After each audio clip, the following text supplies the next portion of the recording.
اولاد کے لیے جائز تفریح کا انتظام کرنا، علماء نے اس کو بھی ثواب کے درجے کے اندر ذکر کیا ہے۔ لیکن اہم بات جو عرض کرنی ہے کہ تفریح کے نام پر کہ بچے خوش ہو جائیں، بچوں کی اولاد کی خوشی کو دیکھتے ہوئے ایسی تفریح مہیا کرنا جس سے ان کے عقائد خراب ہوں، جس سے ان کی اخلاقیات کے اوپر زد پڑے، جس سے ان کی تربیت جو ہے وہ خراب ہو، جس سے ان کی ذہنی صلاحیتیں متاثر ہو، ایسی تفریح اولاد کے لیے مہیا کرنا یہ جائز نہیں ہے اور اس کو ناجائز اور حرام قرار دیا ہے۔ اس کو علماء نے ایک واقعے، ایک مثال کے ساتھ سمجھایا۔ ایک آدمی اس نے ریچھ پال لیا اور وہ ریچھ اتنا اس کے ساتھ عادی ہو گیا کہ مالک جب لیٹتا تھا، آرام کرتا تھا، وہ ریچھ اس کو جو ہے وہ پنکھا جو ہے نا جی اس کے اوپر جو جولا کرتا تھا۔ اب مالک سویا ہوا ہے اور ایک مکھی آتی ہے اور اس مالک کے ناک کے اوپر بیٹھ جاتی۔ اب وہ ریچھ اپنے مالک کو سکون پہنچانے کے لیے، اس کا جو بعد میں نتیجہ ہم ذکر کریں گے، اپنے اس مالک کو سکون پہنچانے کے لیے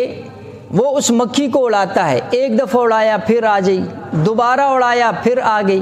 تیسری مرتبہ ایک بڑا پتھر لیا اور اس نے مکھی کو مار دیا۔ مکھی تو مر گئی، لیکن آپ کو یہ بھی سمجھ آ گیا ہوگا کہ مالک بھی کیا ہو گیا، ظاہری بات ہے بڑا پتھر تھا۔ اب وہ پتھر مار رہا ہے مکھی مارنے کے لیے تاکہ میرے مالک کو سکون آئے، لیکن اس پتھر کی وجہ سے مالک بھی کیا ہو گیا، ہلاک ہو گیا۔ علماء نے اس مثال کو یہاں اس واقعے کو اس لیے ذکر کیا کہ اولاد کی راحت کے لیے، اولاد کی سکون کے لیے، ان کی خوشی کے لیے کہیں ہم وہ ریچھ والا کام تو نہیں کر رہے کہ مالک کو سکون کے لیے اس نے مکھی تو مار دی، ساتھ مالک کو بھی ہلاک کر دیا، کہیں اولاد کے سکون اور خوشی کے لیے ہم اپنے ہاتھوں سے کہیں اپنی اولادوں کو ہلاکت کے جو ہے وہ گڑھے کے اندر تو نہیں ڈال رہے۔ جائز تفریح کے نام پر ان کے ہاتھوں کے اندر یہ آلات دے دیے چھوٹے چھوٹے بچوں کے، جس سے ان کے اخلاق بگڑ گئے، موبائل، لیپ ٹاپ، ایسی چیزیں۔ لیکن اس کے اندر ایک اور بات بھی ذہن کے اندر رکھیں، اگرچہ اس وقت یہ تعلیم کا حصہ اس کو قرار دیا گیا ہے اور ایک طرح کی ضرورت قرار دے دیا گیا ہے، دیکھو جن قوموں نے اس کو بنایا نا وہ اس سے بڑے فائدے اٹھا رہی ہیں،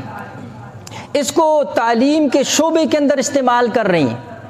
اس لیے علماء نے یہ بات بھی ذکر فرمائی، مولانا یوسف خان صاحب دامت برکاتہ العالیہ جو ہے انہوں نے ہمیں ایک دفعہ اس بارے میں ذکر فرمایا کہ دیکھو اس چیزوں سے اب ظاہری بات ہے روکنا یا بچانا وہ تو بہت مشکل ہے، لیکن کام کیا ہے، ماں باپ کی ذمہ داری کیا بنتی ہے کہ ان کی تنہائی کے اوقات کے اندر ان کو اس طرح کے آلات سے بچایا جائے، ان کی تنہائیوں کے اندر اس کے اوپر نظر رکھی جائے۔